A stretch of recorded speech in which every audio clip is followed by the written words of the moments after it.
was trying to be a bit more consistent and do more than just unboxings. So I thought a good way to kind of break up with the unboxings, because it's still not going anywhere, would be to do a Booktube newbie tag. I'm not particularly new to YouTube. I've been uploading our family travel videos for quite a few years, but I haven't been very book focused until kind of the last 12 months really, when I've been doing book box unboxings while I've been kind of getting nice things through lockdown. Oh god, I've got something right in my eye. Yeah,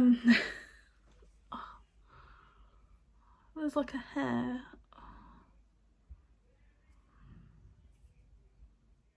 I had to go with my glasses. Too annoying. One day I will have an actual camera to film from, a backdrop that isn't this, and the glare from my glasses won't be there. But for now, dealing with what I have to hand rather than getting stuff. I mean, well, you know. Anyway, so as I was saying, I'm not particularly like new to YouTube as such, but the kind of bookish side to things I am quite new to.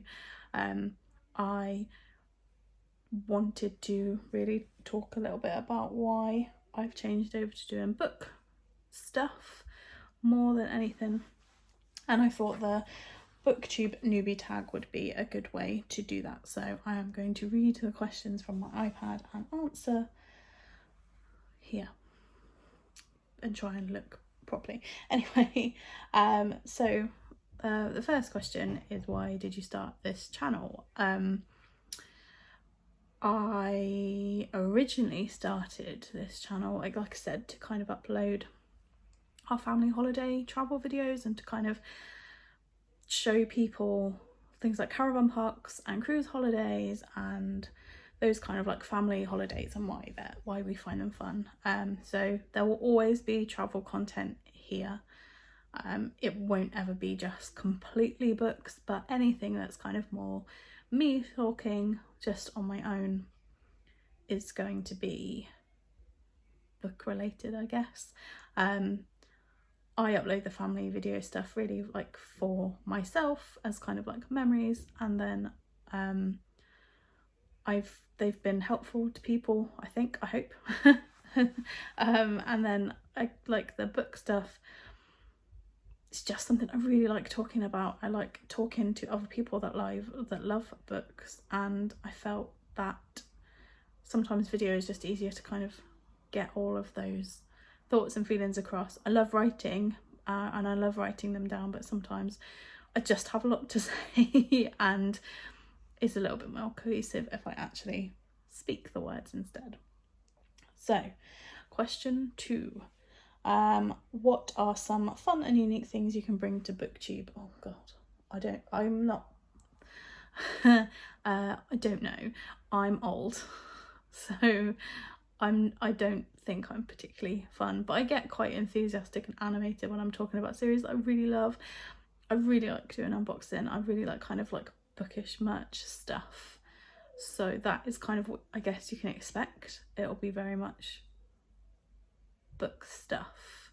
I would like to try and do some like reading vlogs, but I get really caught up in reading and then it's like I forget to film like midway through, and also being in the place I'm in and having like everybody home at the moment, I can't just like go off and film my like thoughts or reactions and stuff. I don't have like a setup in my home that I can just quickly do. I tend to do quite a lot of videos all in one go when I have the free time and when my partner is here to kind of keep the kids occupied. So I guess the fun things is you may get children just run in and shout things.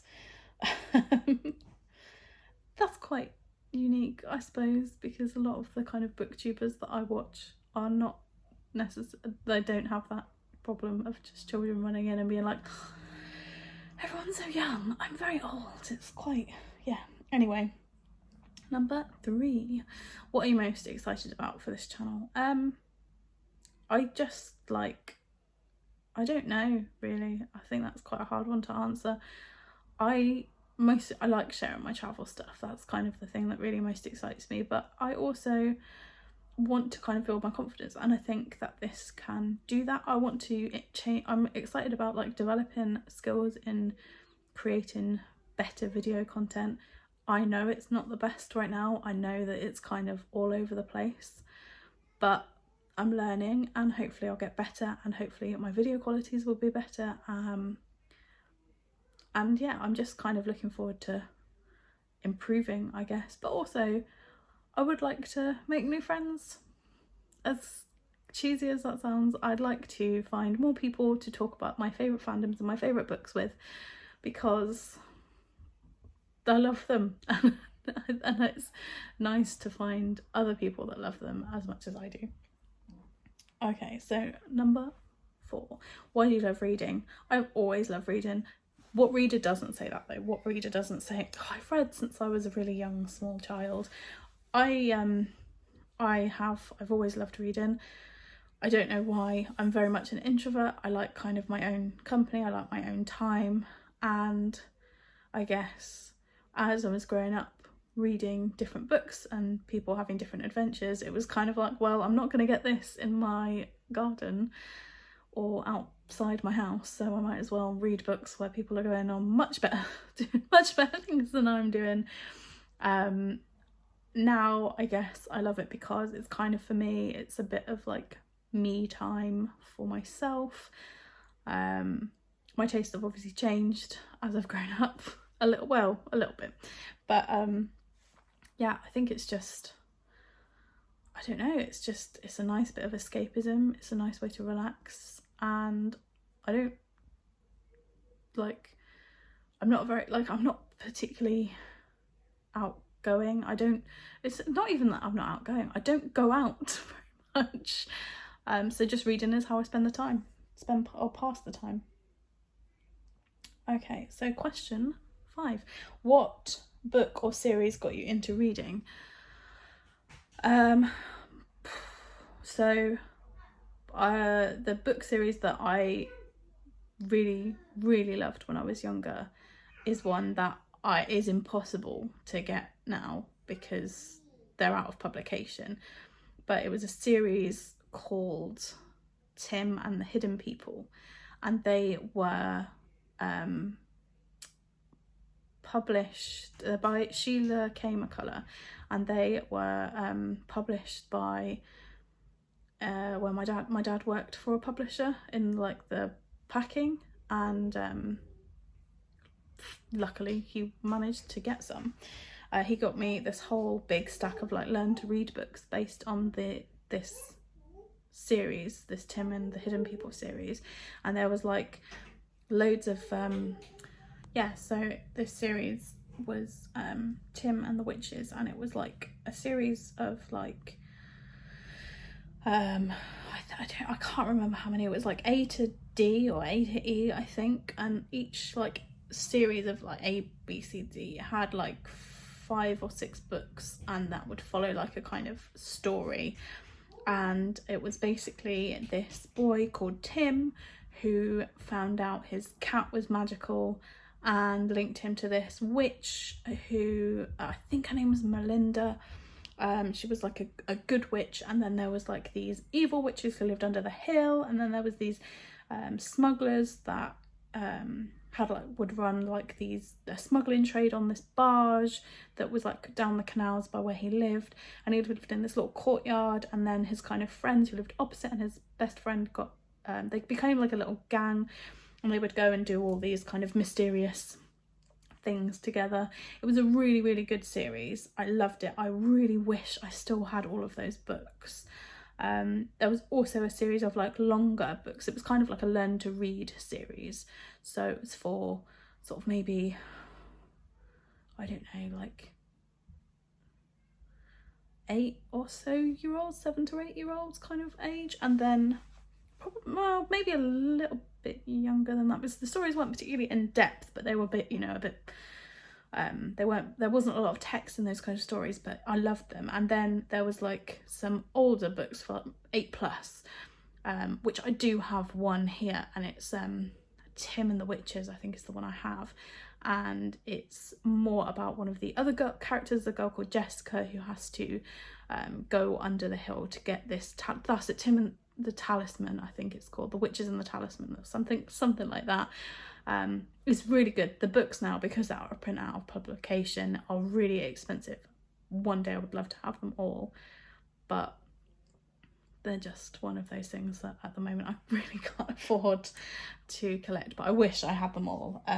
Sheila K. McCullough also did this series of the Buccaneers books, which were similar in kind of like length and style as the like Learn to Read Tim and the Hidden People books, but this was more a character who I can't remember the name. They had this painting in the hall, I think, or in their bedroom or something, and this like circle would appear, and it would get bigger and bigger and bigger and kind of envelop the room, and then they would be transported into the world in where the picture was, which was like this ship, and that was really cool as well. That was kind of real seafaring adventures. They were just really good adventure stories for kids, and I wish I had them for my kids to read, but I don't, sadly. But that was the series that really got me into reading when I was younger, and I just began kind of devouring books. I then moved on to like The Hobbit and The Lord of the Rings when I was a teenager, so I was still quite young when I first read Lord of the Rings. I think I was 12 when the first film came out, and I wanted to have read the book before the film came out. I went with my dad and like all of his friends and my sister, and it was just really, really good. Just a really good experience, but like that kind of shaped my reading into what I read now. And then I still read when I was kind of like late teens, early 20s, but not as much. I had a child then, and I was a single parent for a while, and then I met Adam, my partner, and he was reading Game of Thrones, A Song of Ice and Fire, and I really wanted to watch the show, and again I was like, oh, I want to read the books, or read some of the books, the first book at least, before I watched the kind of show, and I did, and I loved them. And then the last year or so especially, I've just read and read and read and read. So yeah, that's been my reading journey. Okay, I'm going to skip 6 and 7 because they're not really relevant to me. So the next question, when did you start reading? Like I said, I was really young. I don't remember when I started reading. I know when I was very, very young, I liked Spot the Dog books, the picture books, and of course The Very Hungry Caterpillar, which is a classic. But it kind of, just as I got older, just changed. It was just something it was one of those things I was really good at. I became a free reader at quite an early age at school. Like I'd read all of the kind of Learn to Read books. My reading comprehension was good, so I was able to read what I wanted, really. And yeah, I just carried on. I don't really remember a time of not reading, so I must have been fairly young. So yeah, where do you read? I read mostly on my sofa. I don't like reading outside. I think that's like a glasses thing, and like just not being able to see in decent light, and I get uncomfortable being outside. There's never like a nice comfortable chair. We don't have a garden anyway either, so maybe if I had a garden and have my own like kind of like comfy spot, it would be different. But no, I like to read curled up on my sofa. I don't particularly read in bed very often. I do sometimes, but not very often.